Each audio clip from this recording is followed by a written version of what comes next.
10 and college football overall. I feel really fortunate and thankful to be starting my 33rd year at Iowa. I was a 9-year assistant back in the 80s and then started in my 24th year as a head coach now. So I've long considered Iowa one of the best places to coach, and really it's pretty much the majority of what I know during my time in coaching. And I think the one commonality, whether it's the 80s or certainly the last 20 plus years, just the quality of the people, and that's coaches that I've worked with, also the players, most importantly the players, just outstanding people and outstanding leaders, so I feel very, very fortunate about that. And I think probably like most everybody that's stood up here thus far and will continue to come up here, there's a real love of the game that I think all of us possess, and certainly a love of coaching. So, that being said, I think probably would not be the only person to say really concerned about the path that college football is on right now, and eager to see where it heads and how what direction we end up taking. But it's a great game. It was a big thing in 1980 when I went to the University of Pittsburgh as a grad assistant. It was big when I went to Iowa in '81, and if anything, it's just grown bigger. Certainly, that's it's always been big and is bigger now. But with that, I think you just have to think about our players, think about the voices that they hear, the things that they have to deal with, the hands that are on them, the noise that they're listening to, and most of all, I think the pressure, and that's certainly a concern I have as I think about our football team, and long have felt that way. I think sometimes we lose sight about just how young our players are, and just how recently they were maybe in the backyard catching a pass or out playing in the street, playing touch football. So. It goes quickly for those guys. Everybody that plays in the Big Ten typically is probably the best player on their high school team, or certainly one of their best. But all that being said, it's still a big jump when you go to college football, just like it is if they play beyond. And all that being said, I think our focus at Iowa, at least during my 33 years, has been on development of our players and trying to help them grow and prepare for their lives after their college experience.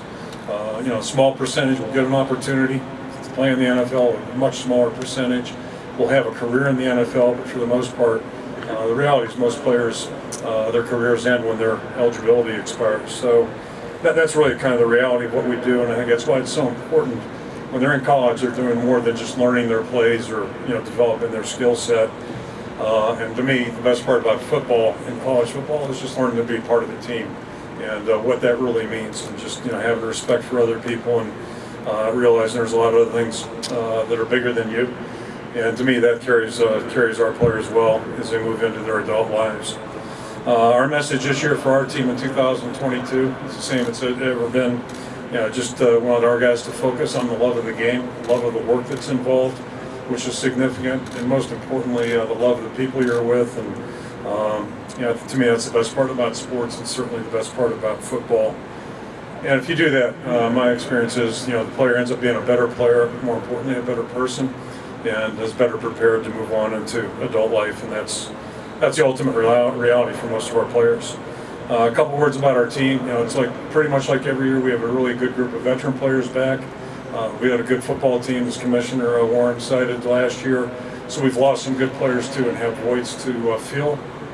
We've had a chance as coaches to watch the guys who we anticipate to move into those positions, working behind the scenes, if you will, or on the practice field an awful lot, and just excited to see where they all go, how they grow, how they develop, how they meet the challenges. Certainly a lot of excitement for everybody this time of year, fans and coaches as well, but also some anxiety in that never quite sure how a player's going to react when they come out of the tunnel in the swarm, 70,000 people there to cheer them on. Just never quite sure how they're going to go, but we've seen growth, and just excited to see what it looks like here as it unfolds starting next week. Defensively, real quick, we lost 3 really quality players in the back end: Matt Hankins, Jack Kerner, and Dane Belton. 3 outstanding players up front, Zach Van Valkenburg. So we've got some work to do in the back end, certainly, and then up front, I think collectively we've got a good group of guys that really grew last year, and hopefully they'll continue to grow and fill in those voids. We've got some veteran players certainly coming back at the linebacker position. Jack Campbell's here, Kayvon Merriweather in the back end, Riley Moss is one of our better players. So those are some of the guys we'll be leaning on to help the younger guys move forward. And then offensively, unlike the defense, or not unlike the defensive line, we were young last year. We had one of the best players in college football, Tyler Linderbaum, but overall we were a pretty young group. So we lose Tyler, but I think collectively we feel good about the group and anxious to see how they develop. We've got 2 quarterbacks that have won games for us and played well on the field, and we expect both of them. Anticipate they're both going to play better this year, and Spencer Petras and Alex Padilla. And then the running back receiver room, both those groups are young.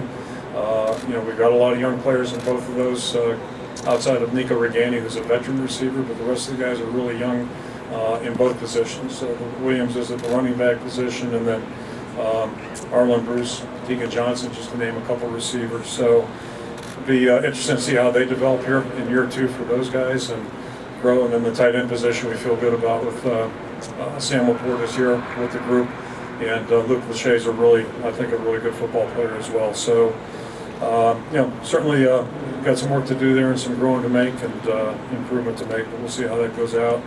Special teams kind of the tale of 2 cities. We've got Torrey Taylor back as our punter for his 3rd season. Really unique young person, a really good football player. But we lost Caleb Shudak, an outstanding place kicker. So that competition's open right now, and I can say the same thing about the return game.